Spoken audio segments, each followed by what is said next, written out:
Thank you, and welcome to the White House. It's wonderful to see so many friends here today. As you may know, I teach writing, and in my classes, we often talk about how the stories we tell shape our identity. They can isolate us and make us afraid. They can make us angry or even forgetful, relegating some of us to the footnotes of history. But stories can inspire us to kindness as well.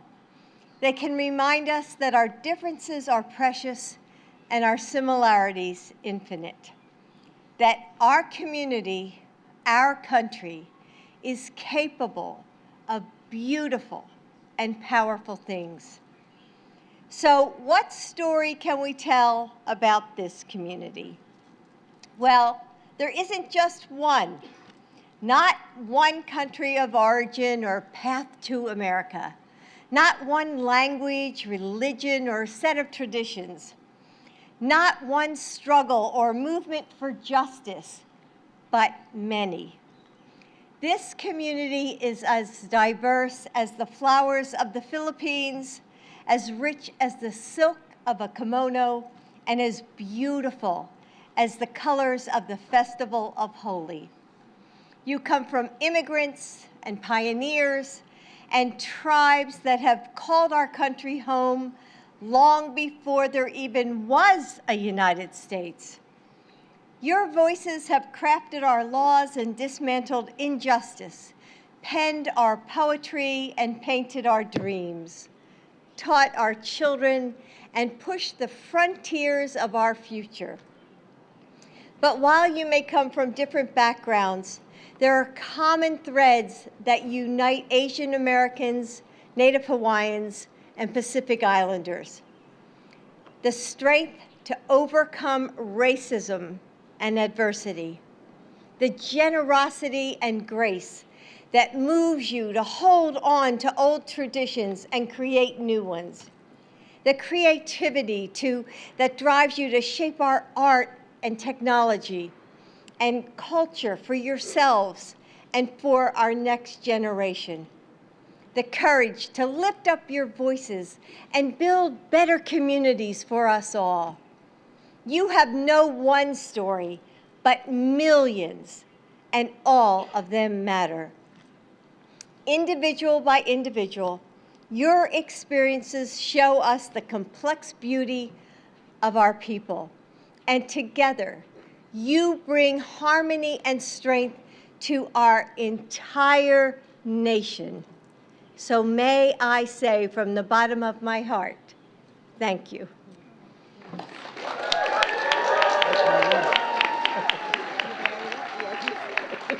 And now it is my honor to introduce our United States Trade Representative, Ambassador Tai. Ambassador?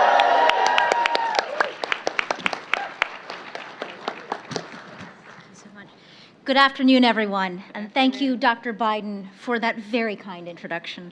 It is a great honor to be at the White House today as we celebrate Asian American, Native Hawaiian, and Pacific Islander Heritage Month. This month is about celebrating the contributions our families, friends, and leaders have made throughout this country's history. But it is also a time to reflect on the challenges that our communities are facing, especially in recent years. Just 2 days before I was sworn in, a gunman in Atlanta killed 8 people, 6 of whom were Asian women. President Biden and Vice President Harris immediately went to Atlanta. They met with local AA and NHPI leaders to show our administration's support in the face of this tragedy. A year ago, President Biden signed an executive order to establish the White House Initiative on Asian Americans, Native Hawaiians, and Pacific Islanders. I am proud to co-chair this initiative, which brings together stakeholders and local leaders to advance equity, justice, and opportunity.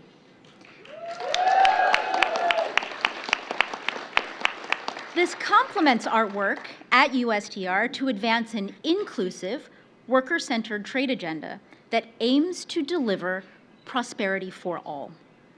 As I've traveled the country and around the world to carry out the President's trade agenda, I've made a point to sit down with local AA and NHPI leaders along the way. I am continually inspired by the resilience and perseverance that our communities have shown in the face of increased hate, violence, and discrimination. We are standing up and fighting for a better future. Helping to lead this fight is a true role model, our first Asian American Vice President, Kamala Harris. One of my fondest memories is meeting with Vice President Harris in her office just before she swore me in as the first Asian American U.S. trade representative. I was with my husband and my mother. That day also happened to be my birthday. So Vice President Harris congratulated me and then also wished me a happy birthday. She then turned to my mother and said, "Happy birthday to you as well." Remember this? My mother responded enthusiastically and said, "Thank you.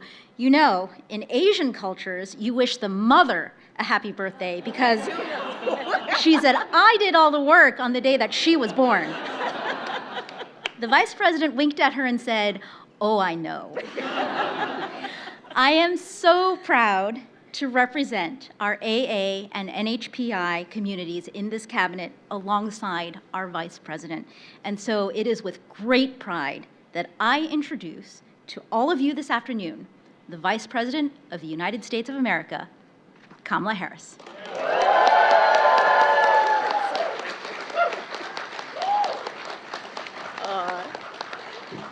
Thank you, Ambassador Tai. It is true. There is something we all know, that we must always honor the mothers, the aunties, the chittis, all of them. And of course, the husbands and the fathers and the grandfathers. It is good to be with everyone. I think this is, Mr. President, one of the biggest groups that we've had since we've been in office, and it's quite a beautiful sight to see. So good afternoon to everyone. Good afternoon. And as you all know, my mother arrived in the United States at the age of 19 from India. And when I think about the work that we are all doing, the work we are doing as an administration led by our president, in terms of not only living the values, but standing on the shoulders of so many who imagined that we would all be here, and who know that when we talk about the beauty of who we are as a nation, as the United States of America, it is represented by all of the people who are here today and all those who are proud that we stand here today together. President Joe Biden, Dr. Jill Biden, Mr. Second Gentleman,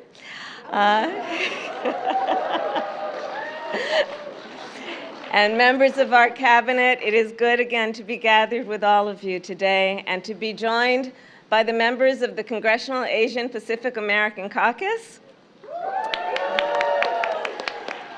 As a former member of the caucus, I will take a few moments to talk about a friend to so many of us, a mentor to so many of us, one who helped found KPAC and became its first chair. And of course, I am talking about the amazing Secretary Norman Mineta, who devoted his career to public service. For all of those who knew Norm, he worked tirelessly to make our nation stronger, safer, and more just. And in so doing, he inspired a generation of leaders, including me. Secretary Mineta's family is here with us today, and from my family to yours, please know that he is deeply missed. Today, yes, it is a great celebration for so many reasons, of so many things. But it is also impossible to ignore that we gather mere days after a horrific act of hate in Buffalo, New York, targeting Black Americans. And you know, it was only last year, as the ambassador said, only last year, that I was with the president in Atlanta, mourning the murder of 8 people, including 6 who were Asian American women. And sadly, what I said then remains true now. Racism is real in America. It has always been. Xenophobia is real in America. It has always been. Sexism, too. I said last year, and I sadly say again today, we have had people in positions of incredible power in our country, scapegoating. People with the biggest pulpits, spreading this kind of hate. This requires, these moments, sadly, tragically, require us to ask, who are we as a nation and what do we stand for? It is yet again a moment to remember and talk about and reflect on how we treat people, and do we live to the greatest and best of our ideals, which means treating people, all people, with dignity and respect, remembering the history of our nation and who built our nation, and honoring the diversity of all who have contributed to who we are today. And of course, that is what this month requires us to do, and I know, looking around at the leaders here, we remember it every day of the year. And we also know in tragic moments like this, that we are committed collectively to saying a harm against any one of us is a harm against all of us, and it is a harm against our nation.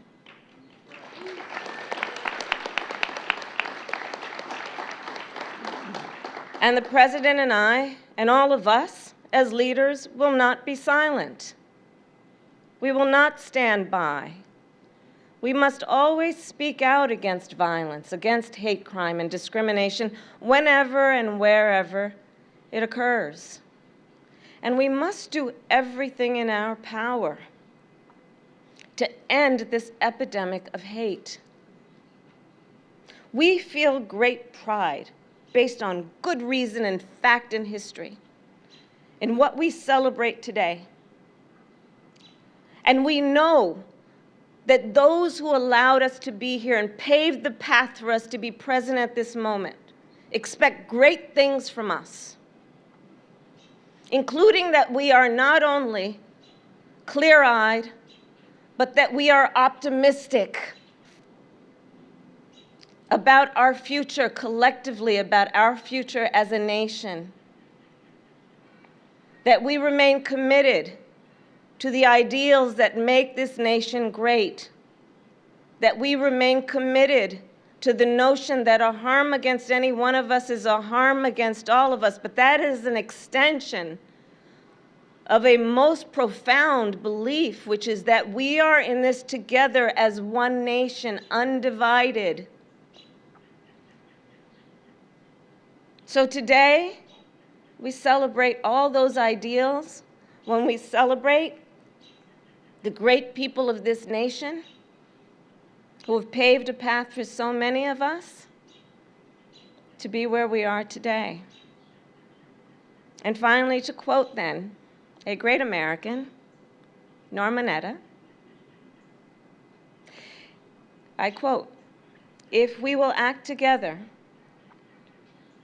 then we are strong enough to withstand any evil, internal or external, that threatens to unravel," and this is key, "this beautiful tapestry that is America."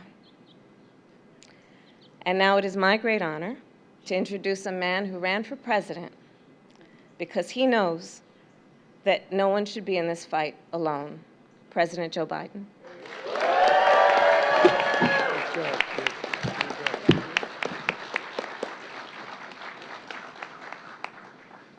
You gotta admit I have good taste in picking people, don't you? You're way above my pay grade. Kamala, thank you, and Ambassador Tai, Doug, the second gentleman out there hiding behind everybody out there, I know. And, Jill and I are honored to welcome all of you here. to celebrate the Asian American, Native Hawaiian, Pacific Islander Heritage Month here in the Rose Garden. You know, it's wonderful to see so many friends. U.S. Senator Mazie Hiran, where's Mazie? I see, told she's here. I'm looking. Mazie, wherever you are, you're the best. And Tammy Duckworth. Tammy's here, I'm told, or going to be here. No, at any rate. And the chair of the Congressional Asian Pacific American Caucus, Representative Judy Chu, is here as well. And several other representatives here today who represent a community in Congress that is growing each election. As Catherine mentioned, I'm proud to have reestablished the White House Initiative on Asian American, Native Hawaiian, and Pacific Islanders. Several members are here today, along with members of the community across the administration at every level. Also joining are mayors and local leaders, the leaders of business and philanthropy, the leaders of civil rights, the arts, the fashions, culture.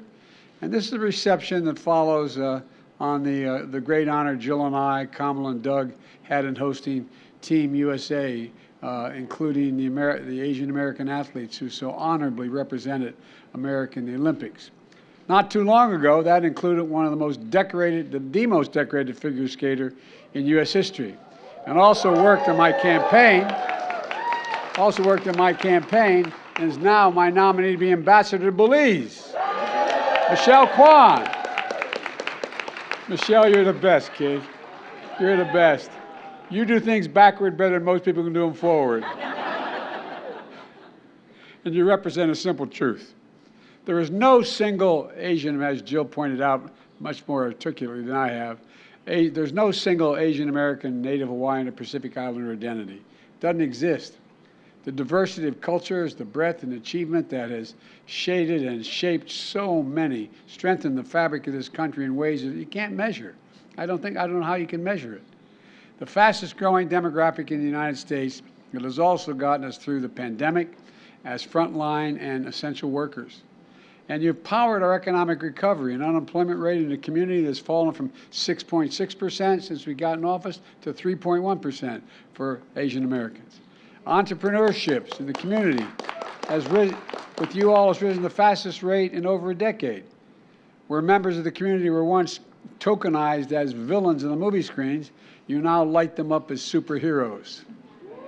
And today, I'll be traveling on Thursday, I'll be traveling to the Republic of Korea and Japan to affirm the importance of our Indo-Pacific alliances.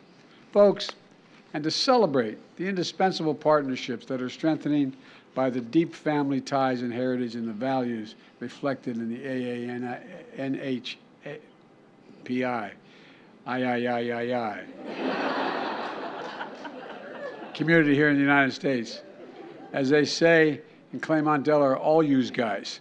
But look, we know that for generations of progress, racism, harassment, and hate crimes persist, as was pointed out by my friends behind me. And today we know that maybe you are one of them who don't feel safe walking American streets. A shooting near Atlanta a year ago is still fresh, has been mentioned, in the hearts of so many. And Kamala and I went down to visit. Just as we've seen hate crime shootings in Orange County, California, Dallas, Texas, just last week. Jill and I just got back from Buffalo, New York, where another lone gunman with a hate-filled soul shot and killed black people at a grocery store on a Saturday afternoon. You know, I probably shouldn't be saying this now, but I'm going to say it anyway. We have to not only talk about how we're going to end the hate, but who's responsible for generating it? Who's responsible for generating it? Look, I've said many times, hate can have no safe harbor in America. And every person deserves to be treated with dignity and respect. But you know, you have folks on television stations talking about the replacement theory, scaring the living hell out of people who don't have a whole lot of emotional stability, taking advantage of on the internet and other means by talking about how we're going to be overtaken. That's why 1 year ago, with the help of many of you, I signed into law the bipartisan COVID-19 Hate Crimes Act. And with your continued help, our commitment to advance equality across the board in everything from healthcare to education to housing to LGBTQ rights. Look, We're working to fix our immigration system to reflect our values and the truth that legal immigration defines who we are as a nation. Who we are as a nation. It's why we're so darn strong. Bottom line is we're doing the work to make real the promise of America for every American. A promise that holds every person is created equal and deserves to be treated equally throughout their lives. We've never fully lived up to that promise, but we've never, ever before walked away from it. We've never walked away from it. And that's what we acknowledge during this month, building a legacy of strength and resilience for people like you and almost all of our forebears. You know, you were telling the story, Jill was going to get mad at me for reminding me, I happen to be Irish. That's a problem sometimes with Jill, but I'm only joking. That's not true. No, I'm teasing. But my mother used to always say, on birthdays, the mother should get the gift, not the child. So I didn't realize it was both Asian and Irish, but at least in my house. And speaking of friends, the late Norm Mineta, whom Kamala just spoke about, was one of my close friends, for real. As you all know, Norm was born in 1931 in San Jose, California, an immigrant to immigrant parents from Japan. As an 11-year-old, he spent 3 years in an incarceration camp among 120,000 Japanese Americans across the country. But with every reason to be angry and resentful, Norm chose to believe in himself, to believe in America, and to believe in his country. He served in the United States Army, elected the first Asian American mayor of a major city, his hometown, San Jose. Elected and served 2 decades as a congressman. We spent a lot of time together and traveled together, serving with pioneers and dear friends like Danny Inouye and Danny Akaka. They both taught me, by the way, not only about Asian Americans, they taught me that it is Native Americans, not Indian tribes, Native Americans. And Danny was the first guy, I don't want to ruin his reputation, God bless his soul, but Danny was the first guy to convince me to run for president and be my national campaign chairman. Then Norm became the first American of Asian descent to serve as a cabinet secretary. Norm passed away earlier this month, as we all know, days after I signed a bill into law naming the U.S. Department of Transportation headquarters in his honor. Today, we're honored to be joined by 2 of his sons, David and Bob. Where are you guys? Come up here. Come on. You're a good man. You're both good men. Thank you very, very much. And I want to tell you, he was one hell of a man. So let's all follow the power of Norm's example. I thank you all for being here, and I want you to enjoy the rest of the reception. Remember, though, this fight that we're for equality, we're just starting here. It's not just the wackos who go out there with those guns and get talked into doing something. It's the people who fill their brains with false ideas. It's the people who make them, convince them for their power and their prestige and their money to be able to go out and do these terrible things. That's not who we are. That's not who we are. And I'll be darned, as long as I'm President of the United States, I'm going to fight like hell, and we're going to expose everybody.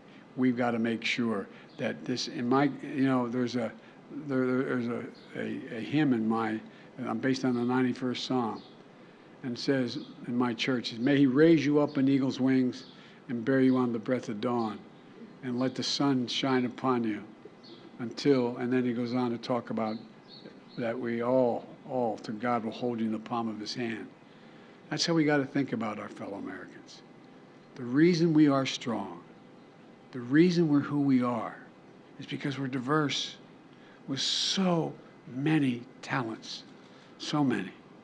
I know this group will never forget it, but I'm going to spend the rest of my term, and as long as I'm in office, reminding the rest of America they should understand it too. God bless you all. Enjoy the night today, and thank you very much.